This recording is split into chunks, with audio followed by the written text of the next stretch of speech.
adalah ketika hendak keluar rumah, karena juga ada hadis lain juga yang mendukung.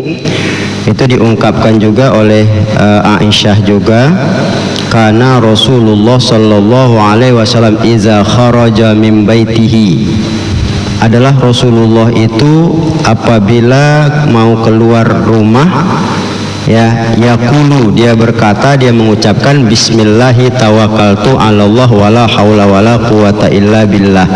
Ini artinya kerjaan Rasulullah. Mereka lihat Rasul mengatakan begitu, oleh Rasul dikatakan kepada kita ini man qala. Nah, itu ya artinya pada dasarnya apa yang dilaksanakan Rasulullah, maka beliau juga menyarankan itu kepada kita untuk kita lakukan.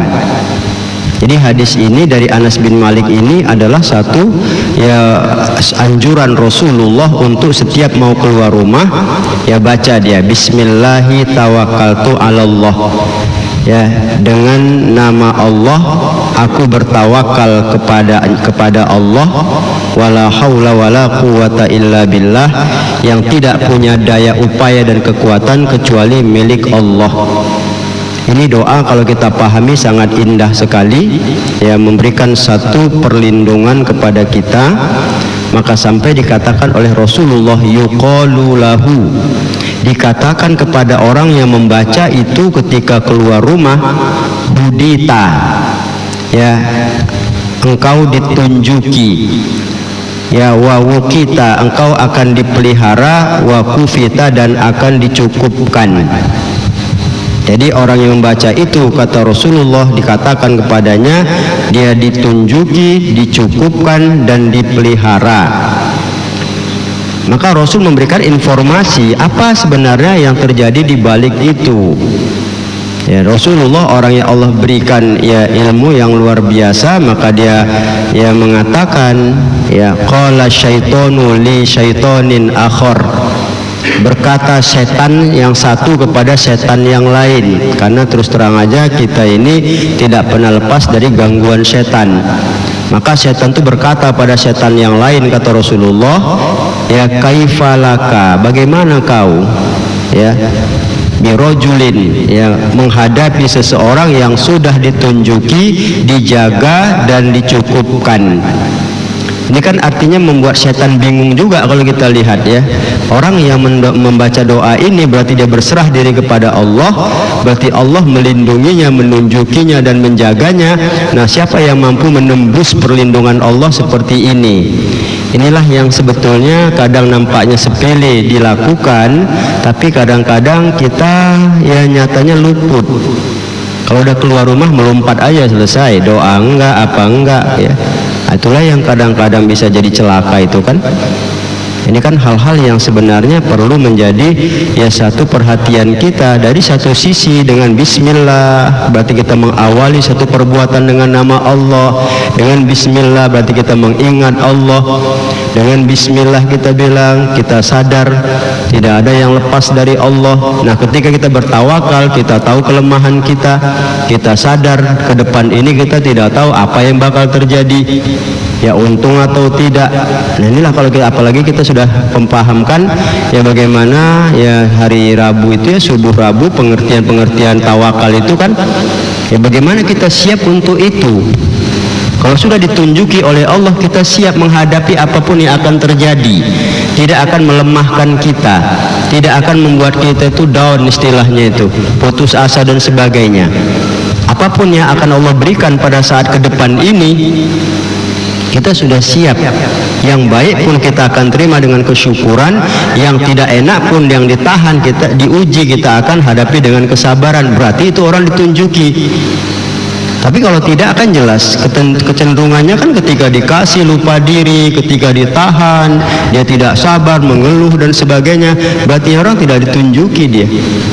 Inilah makanya memang perlu doa ini diungkapkan, diajarkan oleh Rasulullah kepada kita, ya menjadi satu bahan ya ketika kita menghadapi permasalahan yang jelas-jelas, ya apalagi tawakal ini kan amal hati, sifatnya ke depan hasilnya ketentuan oleh Allah yang ya menetapkannya, kemudian hasilnya banyak atau tidak bisa kita merasa cukup.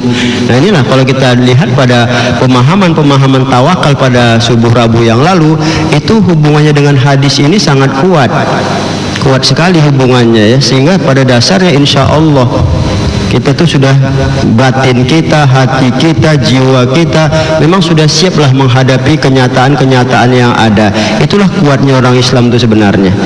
Makanya tidak ada yang takut orang Islam sebenarnya di dalam menghadapi apapun dan bagaimanapun ke depan ini, karena bentengnya itu sudah ada. Apalagi di hadis lain juga kan digambarkan itu, man ahabba ayyakuna aqwan nas falyatawakkal 'ala Allah. Siapa yang suka menjadi hamba yang paling kuat di antara manusia, hendaklah dia bertawakal kepada Allah. Kita kuat, makanya juga di doa ini kan la haula wala quwata illa billah. Kita nggak kuat, Allah yang maha kuat. Kita nggak punya daya upaya, Allah yang memberikan itu. Inilah indahnya doa tawakal ini kan. Makanya tidak ada alasan kita memang tidak untuk membacanya itu, untuk tidak memohonnya kepada Allah. Ya, apalagi kalau kita kaitkan secara ketauhidan, Allah punya nama Al-Wakil. Ya, tempat berlindung. Wakil itu kan maha melindungi. Nah, ketika kita bertawakal, ada satu hadis qudsi, siapa berlindung kepadaku, ya, aku akan jaga dia, kata Allah. Makanya Rasul mengatakan tidak ada satupun yang sanggup untuk menembus penjagaan Allah. Kalau sudah Allah ibaratnya yang membentengi kita, siapa yang kuat untuk mau menembus benteng Allah itu? Makanya orang tawakal selalu menang. Orang tawakal itu berhasil. Orang tawakal itu bakal sukses dia. Sekalipun dia tidak dapat apapun, yang jelas batin dia itu penuh dengan ketenangan. Itu yang memang diinginkan. Ya, karena kita ini pada dasarnya yang paling ya kita harapkan dalam kehidupan di dunia, ya sebagai nilai kenikmatan dunia itu adalah dekat dengan Allah. Itulah kenikmatan yang tinggi kita itu. Kita kenal Allah, kita dekat sama Dia. Itulah ibaratnya kalau digambarkan para ya ulama-ulama tauhid surganya dunia, yaitu ya kenal Allah, dekat sama Dia. Nikmat, nggak ada tandingnya itu. Ya, tapi kesengsaraan kita apa? Jauh dari Allah, ya Allah membenci kita, tak tahu lagi kita sama Dia. Itu lebih parah lagi dalam kehidupan. Inilah nilai tawakal yang sebenarnya ya perlu menjadi satu dasar kepada kita, sehingga ya begitu kuatnya tawakal ini sampai setan pun bingung. Ya setan pun bingung digambarkan Rasulullah. Bagaimana ya kita ini mau menggoda orang yang sudah ditunjuki? Bagaimana kita mau ya menakut-nakuti dia dengan kemiskinan sementara sudah dicukupi? Ya bagaimana kita mau ya merusak dia kalau dia sudah dipelihara? Inilah makanya banyak ayat-ayat yang berhubungan dengan tawakal itu kan jelas. Ya wa may yatawakkal Allah wallahi fahuwa hasbuh. Dan kenapa para nabi begitu berani kalau kita lihat ya menghadapi raja-raja yang sangat kejam dengan tindakan yang tidak lagi rasional, pantang bertentangan sedikit pun main sikat habis saja. Kalau kita buka sejarah bagaimana Fir'aun, Namrus, bagaimana umat Nabi Nuh dan sebagainya, itu nggak ada kompromi itu. Sampai Nabi Yahya sendiri pun harus lepas kepalanya.